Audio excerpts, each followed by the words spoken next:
Niels mythology চ্যানেলটি subscribe করে পাশে থাকা বেল আইকনটি প্রেস করে রাখবেন আমাদের ভিডিও সবার প্রথমে দেখার জন্য।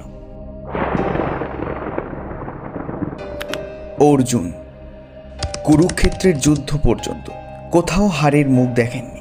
জীবনের প্রতিটি সংগ্রামে তিনি ছিলেন বিজয়ী বীর, কিন্তু তাকে একবার হারতে হয়েছিল, এমনকি তার মৃত্যু হয়েছিল সেই সংগ্রামে, আর তাকে হারিয়ে দিয়েছিলেন তাঁরই ছেলে।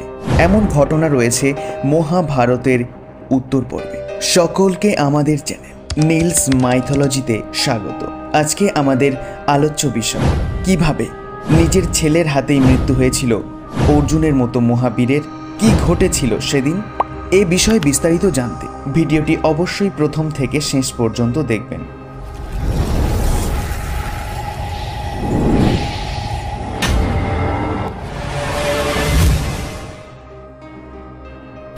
অর্জুনের মতো কুরুক্ষেত্র জয়ী মহাবীরকে কি করে পরাজিত করলেন বব্রুবাহন, কি করে তিনি অর্জুনকে হারাতে সক্ষম হলেন, এর পেছনে রয়েছে এক গল্প।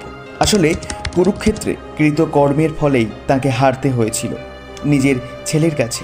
আবার অর্জুন তারপর বেঁচেও উঠেছিলেন। সে ছিল এক আশ্চর্য কাহিনী।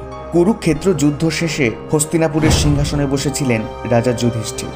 তারপর তিনি স্থির করেন অশ্বমেধ যজ্ঞ করবেন। অশ্বমেধ যজ্ঞের ঘোড়াকে ছেড়ে দেওয়া হলো, আর তাকে অনুসরণ করতে শুরু করলো অর্জুন। শর্ত এই, ঘোড়া যেসব রাজ্যে যাবে হয় তারা বশ্যতা স্বীকার করে নেবে, নতুবা তাদের অর্জুনের সঙ্গে যুদ্ধ করতে হবে।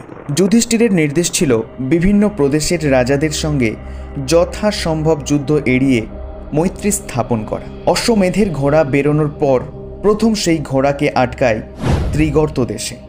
সেখানকার রাজা সূর্যবর্মা ঘোড়াকে আটকে অর্জুনের মৈত্রী প্রস্তাব এড়িয়ে যান। অর্জুন তাকে যুদ্ধে হারিয়ে তারা রাজ্য দখল করেন।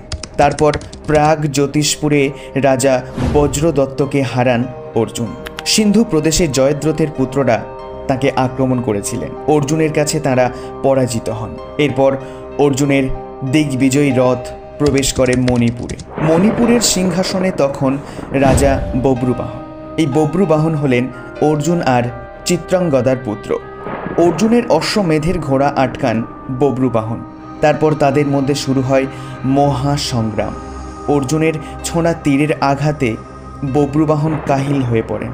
বিপর্যস্ত বব্রুবাহন তখন নিজেকে রক্ষার পথ খুঁজে পাচ্ছিলেন না।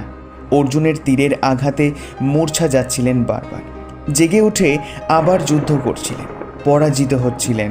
এই অবস্থায় বব্রুবাহনের মনে পড়ে গঙ্গার দেওয়া অস্ত্রের কথা, যে অস্ত্রে তিনি সংকটকালে পরিত্রাণ পেতে পারেন। দেবী গঙ্গার দেওয়া সেই অস্ত্র প্রয়োগ করতেই অর্জুন মাটিতে লুটিয়ে পড়েন।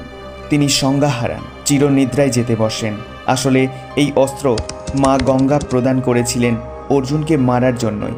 কারণ কুরুক্ষেত্রের যুদ্ধে অর্জুন অন্যায় পথের শিখণ্ডীকে এনে ভীষ্মকে পরাজিত করেছিলেন। তারপর তাকে সরসজ্জা প্রদান করেছিলেন। এতে ক্ষুণ্ণ হন ভীষ্মজননী গঙ্গা। তিনি তখন থেকেই পরিকল্পনা করেছিলেন অর্জুনের বিরুদ্ধে বদলা নেওয়ার। সেই মতো বব্রুবাহনের সঙ্গে যুদ্ধ আবশ্যক জেনে তাকে অস্ত্র প্রদান করেছিলেন। এদিকে বব্রুবাহনের সঙ্গে যুদ্ধে অর্জুনের মৃত্যুর খবর পেয়ে তখন চিত্রাঙ্গদা ছুটে আসেন। পুত্র বব্রুবাহনের সামনে আসে আসল সত্য। তিনি জানতে পারেন অর্জুন তার পিতা। এরপর অর্জুনকে রক্ষার জন্য নাগলোক থেকে সঞ্জীবন মণি আনা হয়। সেই সঞ্জীবন মণির স্পর্শে অর্জুন পুনর্জীবন লাভ করে। তারপর পিতা পুত্রের পরিচয় হয়। অবশেষে অর্জুন ফের দিগ্বিজয়ে বের হন। শেষ হলো আজকের নিবেদন। আজকের ভিডিওটি ছিল কিভাবে নিজের ছেলের হাতেই মৃত্যু হয়েছিল অর্জুনের মতো মহাবীরের। আশা করব ভিডিওটি দেখে আপনারা আপ্লুত হয়েছেন। ভিডিওটি ভালো লাগলে লাইক, কমেন্ট এবং শেয়ার করতে ভুলবেন না। আপনারা যদি মহাভারত সম্বন্ধীয় এইরকমই বিভিন্ন অজানা গল্প জানতে চান, সেটা আমাদের কমেন্টে জানান।